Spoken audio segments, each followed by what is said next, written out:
Picture this. I'm standing at gate 27B with my 16-year-old son, Liam. Both of us buzzing with excitement because, for once, we weren't dreading air travel. We were actually looking forward to it. I'd finally managed to upgrade us to first class for our flight to Chicago, a trip I'd been saving miles and credit card points for over 6 long months. For most people, first class means luxury. For us, it means survival. Liam is on the autism spectrum, and air travel, with its roaring engines, tight seats, and constant unpredictability, feels like sensory warfare. The upgrade wasn't about pampering. It was about giving my son enough space and quiet to stay calm. Watching him sit near the window, headphones on, focused on his Nintendo Switch, it felt like a small victory. I didn't realize peace was about to be tested by someone who thought entitlement was a personality trait. She appeared out of nowhere, like a walking explosion of animal print and hot pink. Her teased orange hair shimmered under the harsh airport lights, and her oversized tote bag swung wildly as she approached. Carol, though I didn't know her name yet, had the kind of confidence that made everyone step aside, not out of respect, but self-preservation. Her jewelry clinked with every stride, her lipstick drawn in a perfect burgundy scowl. She scanned the gate like she owned it, then locked eyes on the words printed on my boarding passes. First class. And right then, I saw it, the spark of audacity flicker to life. She didn't bother with small talk. "Excuse me," she began, her tone already dripping with superiority. "I couldn't help but notice you've got first-class seats. My daughter's only 14, and this trip is really important for her. Don't you think it's a bit inappropriate for a kid to be sitting in first class when there are adults who'd actually appreciate it?" She said it so matter-of-factly, like it was the most reasonable demand in the world. I blinked, certain I'd misheard. Surely, no one was bold, or ridiculous, enough to walk up to strangers and ask for something they didn't pay for. But Carol stood there, arms folded, expecting me to fold like paper. I took a slow breath, using that practiced calm tone every parent of a neurodivergent child develops. "Ma'am," I said, "I've been saving for this upgrade for months. My son needs the extra space to stay comfortable. It's not just a luxury for us." But she wasn't listening. Carol's face turned red, her voice rising enough to draw eyes from across the gate. "Special needs? He looks perfectly fine to me. My daughter deserves that experience more than a boy glued to a video game." That last sentence hit like a slap. I saw Liam's body stiffen, his fingers tightening on his switch. His breathing changed, shallow, fast, the first signs of sensory overload. I knew what was coming next if I didn't stop it. "Ma'am, that's enough," I said, standing between her and my son. But Carol didn't know when to quit. She reached past me, actually touched Liam's shoulder, and said in that fake sugary tone only the most condescending people perfect, "Sweetie, wouldn't you be kind and let my daughter sit up front?" Nice boys share. Liam flinched, jerking away from her touch. His headphones slipped off, his hands starting to flap in distress. That was it. Protective dad mode activated. I stepped forward, lowering my voice but sharpening it like a blade. "Do not touch my son again. Back away now, or I'm calling airport security." Carol's jaw dropped as if I'd insulted royalty. "How dare you threaten me?" she screeched, already pulling out her phone like it was a weapon. "You're being aggressive toward a woman. Someone needs to do something about you." She started recording, narrating her version of events to an invisible audience. Liam was trembling, the chaos around him growing louder, and I felt my blood pressure spike. That's when a calm, commanding voice cut through the noise, a voice that would change everything. A man in a crisp Navy uniform stepped forward, eyes sharp, posture steady. "Ma'am," he said, "I'm going to need you to stop filming and step back." And in that instant, I knew, this wasn't over. It was just getting started. The man in the Navy uniform had the kind of calm authority that could silence a riot. His name tag read Alex, and from the way he carried himself, upright, collected, and utterly unbothered, it was clear he'd seen it all before. "Ma'am," he said again, his voice perfectly steady, "I need you to stop recording and step away from these passengers immediately." Carol turned toward him like she'd just been handed a microphone on stage. "Finally! Someone with authority!" she snapped, waving her phone inches from his face. "This man is refusing to switch seats even though his son doesn't need them. My daughter and I deserve first class, He's being unreasonable and even threatened me." Her words rang through the terminal like an alarm. Every nearby head turned. Liam shrank deeper into his seat, pressing his palms against his ears, trying to drown out the chaos. I could feel my heart thudding against my ribs, not from fear, but from that deep, exhausted frustration only parents of special needs kids know, the constant battle to defend what should never need defending. Alex didn't flinch. His composure didn't crack for a second. He held out his hand and said, "May I see your boarding passes, ma'am?" Carol, certain she'd just won the argument, huffed dramatically and dug through her oversized leopard print tote. "Here," she said, thrusting them toward him like she was presenting evidence. Alex examined them, then looked at mine. His expression stayed neutral, but there was a subtle flicker behind his eyes, something that told me he'd already figured out who was in the right. He cleared his throat and said in that smooth, perfectly professional tone, "Mr. Grant and his son Liam are seated in 2A and 2B in first class, upgraded through earned mileage points. Ms. Rogers, you and your daughter are seated in 28E and 28F, main cabin, standard purchase.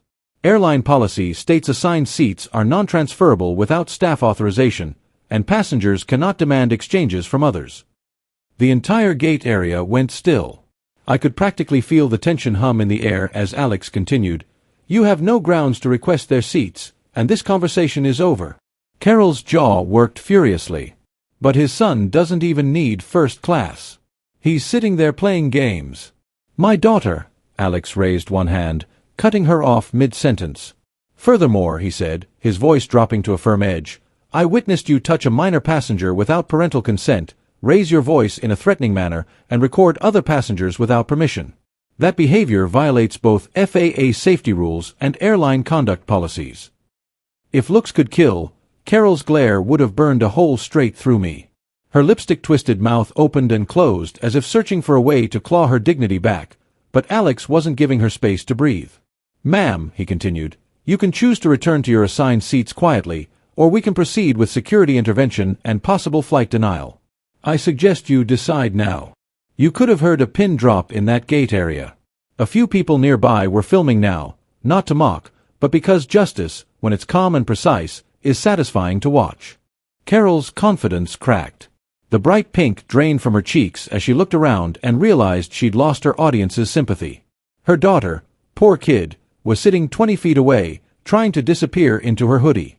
With one final huff, Carol snatched her tote bag off the floor, muttered something under her breath about rude people, and stomped back toward the seating area. The crowd slowly returned to their conversations, though a few passengers gave me small nods or encouraging smiles. Liam, though, was still trembling. I crouched beside him, gently putting his headphones back in place and whispering, "It's okay, buddy. You're safe now." Alex crouched too, lowering his tone so only Liam could hear. "Hey, champ," he said with a warm smile, "you did great. I'm proud of you for staying calm." Then he looked at me and added, "Would you like to pre-board before the crowd? I'll make sure no one bothers you again." The relief that washed over me was indescribable. For the first time in what felt like forever, someone in uniform wasn't questioning or judging us, they were protecting us. As we followed Alex down the jet bridge ahead of everyone else, I thought the worst was behind us. But what happened mid-flight proved that some people can't let go of their entitlement, even at 35,000 feet. If I'd learned anything as a single dad, it's that peace rarely lasts long when entitlement is involved. Liam and I were the first to board, thanks to Alex. The quiet hum of the cabin, the soft lighting, the neatly folded blankets, it all helped Liam decompress. He nestled into his window seat, his noise-canceling headphones firmly in place, while I stowed our bags overhead. For once, I thought we might actually get through a flight without an incident. Then, just as the last few passengers filed in, I caught a flash of leopard print entering the cabin. My stomach sank. Carol was back, and this time, she was glaring straight at me like the villain in a low-budget soap opera who just spotted her rival. She dragged her daughter down the aisle, talking loud enough for half the plane to hear. "Can you believe some people think they're better than everyone else? Some people don't even need first class, but they take it anyway just to make others feel small." Her words weren't directed at anyone in particular, but every syllable was aimed at me. Her daughter kept her eyes glued to the floor, cheeks red, clearly wishing she could vanish into the carpet. Alex stood near the cockpit, his gaze flicking between me and Carol like a hawk tracking its next move. When Carol reached her economy seats, she turned back toward us, muttering just loud enough, "Enjoy your luxury up there, buddy. Hope you feel good about yourself." I could have ignored it, should have ignored it, but I was done letting her poison linger in the air. I turned slightly, met her gaze, and said evenly, "Ma'am, please stop involving us. My son's just trying to travel in peace." That should have been the end of it. But entitlement never takes no for an answer. Carol stood up halfway from her seat, her voice rising again. "Don't tell me what to do. You think hiding behind your kid makes you a hero? I've been flying for years. You don't deserve those seats." That's when Alex stepped in again, calm but firm. "Ms. Rogers," he said from the front of the cabin, "I'm going to need you to remain seated and quiet until we're airborne. This is your final warning." His tone carried the kind of quiet steel that cuts through arrogance. For a second, I thought she'd sit down and stay there. But of course, she couldn't resist one last jab. "I'm not the problem here," she hissed. "I'm just standing up for what's fair." Alex didn't bother responding. He just made a note on his tablet and gave me the slightest nod, as if to say, "Don't worry. I've got this." Takeoff was smooth, but my nerves were tight as piano strings. Liam seemed calmer now, quietly tapping his game console while gazing out at the clouds. I tried to relax, sipping water and reminding myself that we were almost there. Still, a few rows back, I could hear Carol's voice, low but persistent, complaining to anyone who'd listen. "You know what's wrong with people these days? Everyone's too sensitive. That dad's teaching his kid to be selfish." I wanted to tune her out completely, but then I heard Alex's calm tone again, walking past us mid-flight. "Everything okay here, Mr. Grant?" he asked. I nodded. "Thanks to you, yes." He smiled slightly and leaned closer. "Good. Just wanted you to know, you're not alone up here." It was a small gesture, but it meant the world. After years of dealing with judgmental stares, teachers who didn't understand, and strangers who thought Liam's needs were overreactions, having someone get it was rare. I exhaled for what felt like the first time that day. But as the flight descended toward Chicago, I saw Alex receive a message on his tablet. His expression shifted ever so slightly, and I realized whatever Carol had planned, she wasn't finished yet. The real storm was still coming. By the time we began our descent into Chicago, the tension in the air felt heavier than cabin pressure. I noticed Alex exchange a subtle glance with another flight attendant as he tapped something on his tablet. I didn't think much of it until I caught Carol's reflection in the small mirror of the galley, still filming quietly, whispering to her phone like she was giving an update to her invisible followers. Her daughter sat rigid beside her, face turned toward the window, every muscle screaming embarrassment. I couldn't hear Carol's exact words, but her expression told me everything. She was still angry, still convinced she was the victim, still preparing to make herself the hero of her own story. As the captain announced our final approach, Alex made his way through the cabin one last time, performing his checks. When he reached our row, he leaned down slightly and whispered, "Mr. Grant, I just want you to know the situation is under control. Please stay seated after we land, all right?" His tone was calm but purposeful, and though I didn't yet understand what he meant, something in his eyes told me it was about Carol. I nodded, trusting him completely. The plane touched down smoothly, tires screeching softly against the runway. A collective sigh of relief swept through the cabin. But before anyone could unbuckle, Carol stood up. "Excuse me," she shouted, ignoring the seatbelt sign still glowing overhead. "I'd like to file a complaint against that man in first class. He threatened me and traumatized my daughter." Her voice rose with each word, echoing through the cabin. Gasps rippled down the aisle as passengers turned in disbelief. Alex stepped forward immediately, his voice carrying that same calm authority that had silenced her before. "Ma'am, please remain seated until we've reached the gate.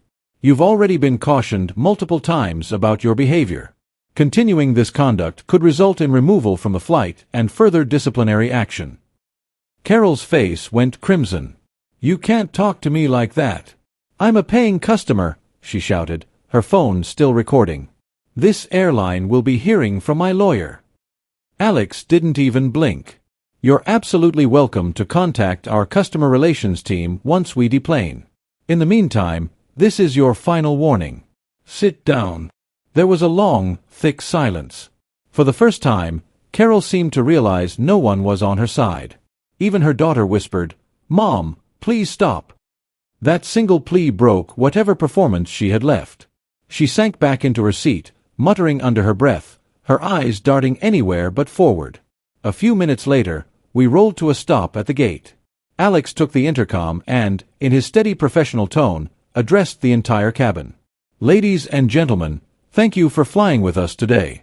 Before we deplane, we'd like to remind all passengers that harassment, discrimination, or threatening behavior toward other travelers, particularly those with disabilities, will not be tolerated.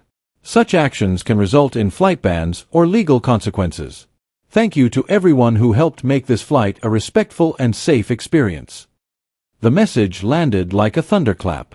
Heads turned toward row 28, where Carol sat frozen, her teased hair slightly deflated and her rhinestone glasses askew. As passengers began filing out, Alex approached us once more. "Mr. Grant, Liam, thank you for your patience today. You both handled everything incredibly well." He handed me a small folded note. "This includes information about a filed report and customer service follow-up. You won't need to worry about her again." I looked at him, words caught somewhere between gratitude and disbelief. "Thank you," I managed. "You didn't have to go this far." Alex smiled faintly. "Actually, I did. My nephew has autism. I know how hard these moments can be. You're doing a great job." As we stepped off the plane, I unfolded the note and read Alex's neat handwriting. Asterisk complaint filed. Passenger under review. You're a great dad. Asterisk, but little did I know, 3 weeks later, an email from the airline would prove just how seriously they'd taken his words. 3 weeks passed before the email arrived. I was sorting through bills when the subject line caught my eye. "Regarding your recent flight experience, customer relations." My stomach tightened for a second, half expecting some routine survey or corporate apology template. But when I opened it, my hands actually froze over the keyboard. The message thanked me for my patience during a passenger disturbance incident, apologized for the distress caused to Liam, and, most surprising of all, credited my account with 25,000 bonus miles. Enough for another upgrade. At the end, a line read, "The passenger involved has been counseled on conduct expectations and is under behavioral review." That was corporate speak for "we're watching her closely." I couldn't help but laugh. After all that chaos, Karma had clearly cashed in her ticket. When I told Liam, he smiled faintly, his kind of smile, the one that hides behind his eyes but means everything.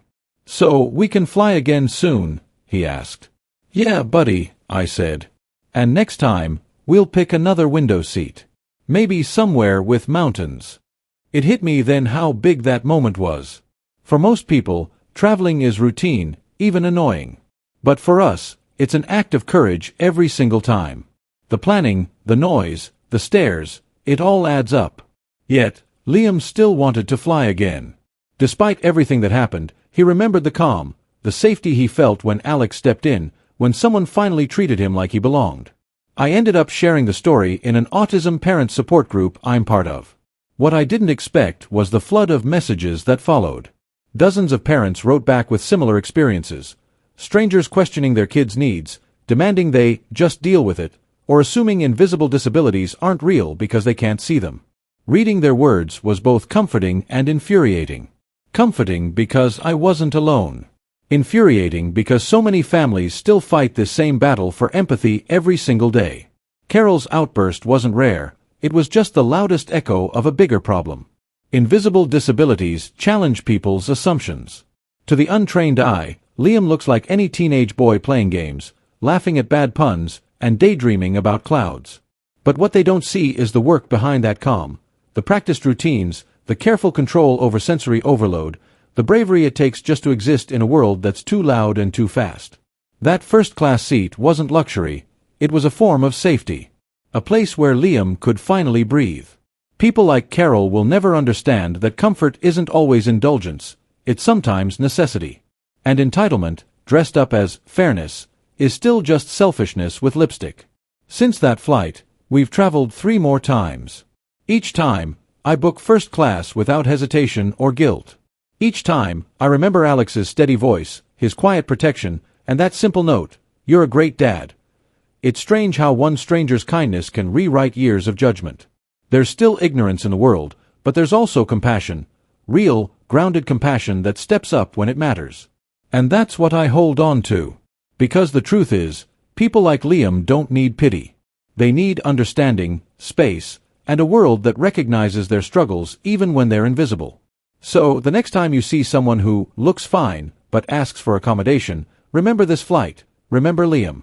What you can't see might be the hardest battle they're fighting. And sometimes, the smallest seat upgrade isn't about comfort, it's about dignity.